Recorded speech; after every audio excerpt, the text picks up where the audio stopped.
내일은 재보궐선거 날입니다. 여야는 오늘도 서울에서 또 지역에서 공방을 벌이고 있습니다. 자세하게 듣겠습니다. 김대근 기자 나오십시오. 네, 국회입니다. 네.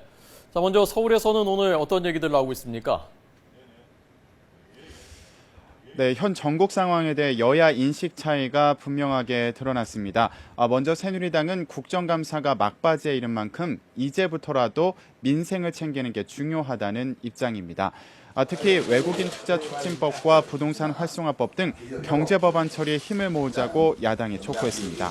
최경환 원내대표는 오늘 회의에서 경제가 회복 조짐을 보이고 있다며 지금이야말로 민생 경제정책 입법에 적절한 시점이라고 말했습니다. 특히 최근 부동산 대책이 야당의 비협조로 입법 시기를 놓쳐 거래가 끊기고 경기가 주춤한 경험이 있다며 이 같은 일이 반복돼서는 안 된다고 강조했습니다. 최 원내대표의 말을 들어보겠습니다. 여야 모두 이번만큼은 경제 법안 처리에 총력을 다해서 민생과 국익우선의 국회가 되도록 해야 할 것입니다. 반면 민주당은 정부기관의 대선 개입 의혹에 대해 박근혜 대통령이 입장을 밝힐 것을 거듭 촉구했습니다. 전병헌 원내대표는 오늘 회의에서 어제 정홍원 국무총리의 대국민 담화 내용을 거론하며 문제의 본질인 국가기관 선거 개입 사건에 대해 대통령은 손톱만큼의 입장 변화도 없다는 것만 확인했다고 주장했습니다. 전 원내대표는 시간 벌기를 통해 검찰 수사를 흐지부지 매듭 지으려는 것은 아닌지 묻지 않을 수 없다며 대통령의 침묵은 약이 아니라 독이 되고 있다고 압박했습니다. 전 원내대표의 말을 들어보겠습니다.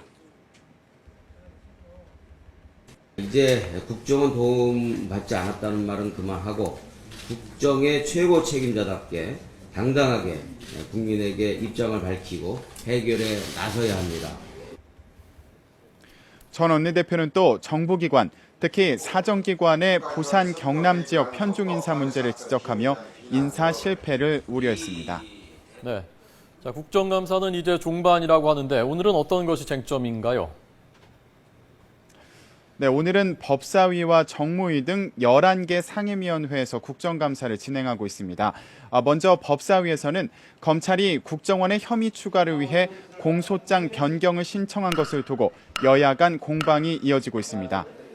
앞서 검찰은 국정원 직원들이 여권을 지지하거나 야권을 비방하는 글을 5만 5천여 차례에 걸쳐 트위터에 올렸다는 내용을 추가해 공소장 변경을 신청했고 법원은 내일 이를 받아들일지 여부를 결정합니다.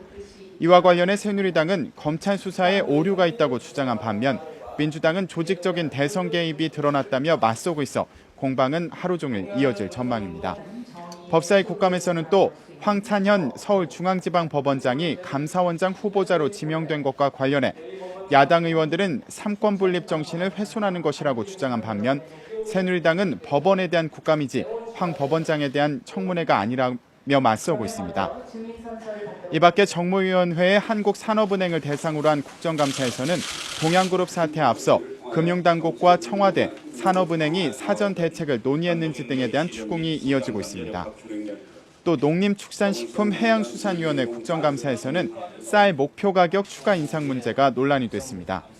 결국 이동필 농식품부 장관이 사실상 쌀값 추가 인상 거부 의사를 밝히자 야당 의원들이 거세게 반발하면서 감사가 일시 중단되는 등 파행을 겪었습니다. 네. 자, 내일 재보궐선거, 선거전 어떻게 되고 있습니까? 네, 경기 화성갑과 또 경북, 포항, 나물릉 두 곳에서 치러지는 재보선을 하루 앞두고 여야는 총력전을 펴고 있습니다. 이번 재보선 결과가 여야 대치 전국에 영향을 미칠 것이라는 분석이 있는 만큼 여야는 지도부가 총출동해 후보들을 지원하고 나섰습니다. 새누리당은 압도적인 승리를 위한 지지를 호소하고 민주당은 국가기관의 대선 개입 의혹 등 정권 심판론을 내세우며 공세에 나섰습니다. 경기도 화성갑의 새누리당 서청원 후보는 황우여 대표와 함께 표밭을 다졌고 민주당 오일용 후보는 김한길 대표, 문재인 의원 등이 지원 유세에 나서고 있습니다. 포항 나물릉 지역에서는 새누리당 박명재 후보가 박근혜 대통령의 국정 운영에 힘을 실어달라며 지지를 호소했고 민주당 허대만 후보는 박근혜 정부가 성공하려면 새누리당의 아성인 포항에서 야당이 한 번쯤 당선돼 긴장감을 불어넣어야 한다며 표심을 자극했습니다. 이석기 의원의 내라는 모 혐의로 정당 해산 요구 등 위기에 몰린 통합진보당은 화성갑의 홍성규, 포항 나물릉의 박신용 후보를 내세웠습니다. 재보궐선거는 경기 화성갑 63곳, 포항 나물릉 85곳 등 모두 148개 투표소에서 내일 오전 6시부터 오후 8시까지 실시됩니다. 지금까지 국회에서 YTN 김대근입니다.